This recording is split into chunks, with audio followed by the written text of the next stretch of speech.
Hi friends, welcome back to our channel aspirant study guide. ఎలా ఉన్నారండి? అందరూ బాగున్నారు కదా? ఈరోజు మనము ఈ వీడియోలో పద్మ అవార్డులు దానికి సంబంధించిన ఇన్ఫర్మేషన్ మనము ఈ వీడియోలో చూద్దామండి. ముఖ్యంగా పద్మవిభూషణ్ పద్మవిభూషణ్ ఎంతమందికి ఇవ్వడం జరిగింది, వారు ఏ ఏ రాష్ట్రాలకి సంబంధించిన వారు, అలాగే ఏ రంగాల్లో కృషి చేసినందుకు గాను వారికి ఈ అవార్డులు అనేవి ప్రకటించడం జరిగింది. వీటికి సంబంధించిన ఇన్ఫర్మేషన్ మనము ఈ వీడియోలో చూద్దాము. వీడియో నచ్చితే తప్పకుండా వీడియోని లైక్ చేయండి. అలానే ఎవరైనా మన ఛానల్ని ఫస్ట్ టైం చూస్తున్నట్లయితే తప్పకుండా మన ఛానల్ని సబ్స్క్రైబ్ చేయండి. ఇలాంటి మరిన్ని వీడియోస్ అనేవి మీరు ప్రిపేర్ అవుతున్నటువంటి అన్ని రకాల కాంపిటేటివ్ ఎగ్జామ్స్కి ఉపయోగపడే విధంగా మన ఛానల్లో మనం చేయడం జరుగుతుంది. సో కాబట్టి ప్లీజ్ ఎవరు స్కిప్ చేయొద్దు, స్టార్టింగ్ నుంచి ఎండింగ్ వరకు చూడండి. మొదటిగా మనము పద్మవిభూషణ్ గురించి చూద్దామండి.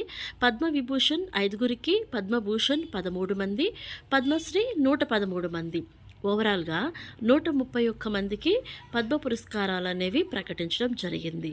గణతంత్ర దినోత్సవం సందర్భంగా కేంద్ర ప్రభుత్వము 2026 సంవత్సరానికి గాను ఈ పద్మ పురస్కారాలను ప్రకటించింది.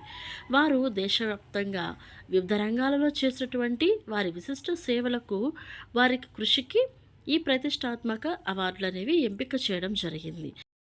పద్మవిభూషణ్ పొందినటువంటి వ్యక్తులు వారు రాష్ట్రాలు చూద్దాము.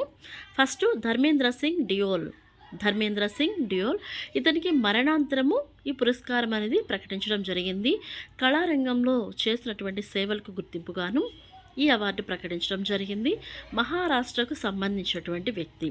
ఏ రాష్ట్రం అండి? మహారాష్ట్రకు సంబంధించినటువంటి వ్యక్తి. రెండవ పర్సన్ కేటీ థామస్. ఎవరు? KT Thomas.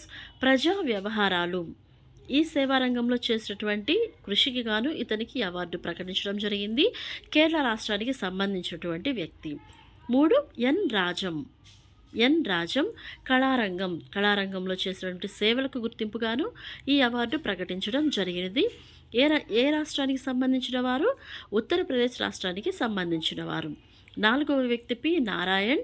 ఈయన సాహిత్యము అండ్ విద్య, ఈ సేవకు గుర్తింపుగాను ఇతనికి ఈ పురస్కారం ప్రకటించడం జరిగింది. కేరళ రాష్ట్రానికి సంబంధించినటువంటి వ్యక్తి. 5వ వ్యక్తి విఎస్ అచ్యుతానంద్. ఇతనికి మరణాంతరము ఈ పురస్కారం అనేది ప్రకటించడం జరిగింది.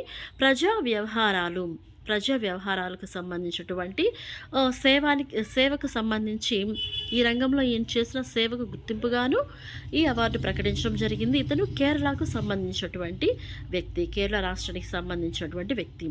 ఓవరాల్గా చూస్తే ఈ పద్మవిభూషణ్ అనేది కేరళ రాష్ట్రానికి సంబంధించిన 3 వ్యక్తులకు, అలానే మహారాష్ట్రకు సంబంధించినటువంటి ఒక వ్యక్తి, నెక్స్ట్ ఉత్తరప్రదేశ్కి సంబంధించినటువంటి ఒక వ్యక్తి, ఈ 5గురికి ఈ అవార్డులు అనేవి ప్రకటించడం జరిగింది. మరొక విషయం ఏంటి, మరణాంతరము ప్రకటించబడిన వ్యక్తులు ఎంతమంది అండి? 2. సో వీడియో నచ్చితే తప్పకుండా వీడియోని లైక్ చేయండి, మీ ఫ్రెండ్స్కి షేర్ చేయండి, అలానే ఛానల్ని సబ్స్క్రైబ్ చేయండి.